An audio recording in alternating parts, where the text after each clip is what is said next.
Hello and welcome back to another tutorial of mine. Today I'm going to show you how you can create curled knobs like this one.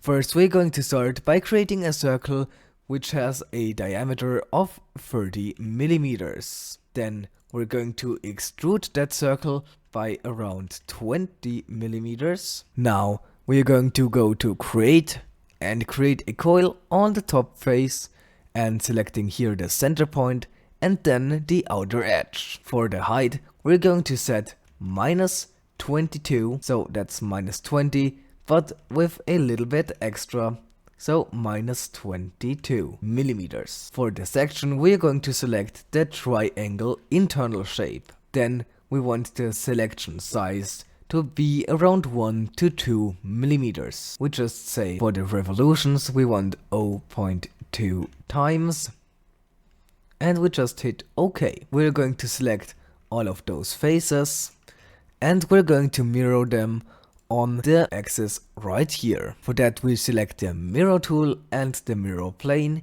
here, and then we just hit OK. Here we can see that we have mirrored these two faces now. Now we're going to select all of those faces again.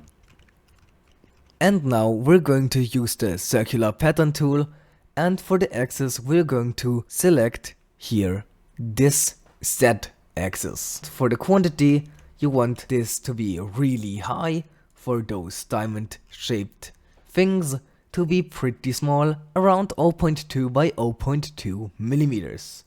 For me, in this case, a value which worked quite well was around 60 to 80 times.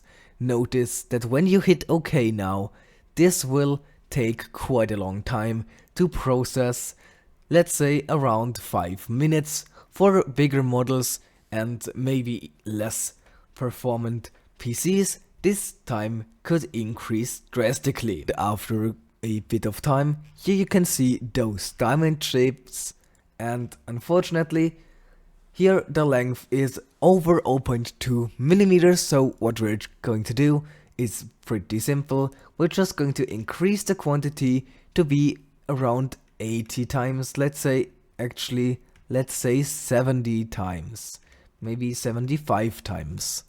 And then we hit enter and, well, we just wait. There you go, we're done. Here you can see those diamond shapes are now 0.2 millimeters in length. Thank you for listening. Make sure to like, share and subscribe, and stay tuned for more interesting tutorials.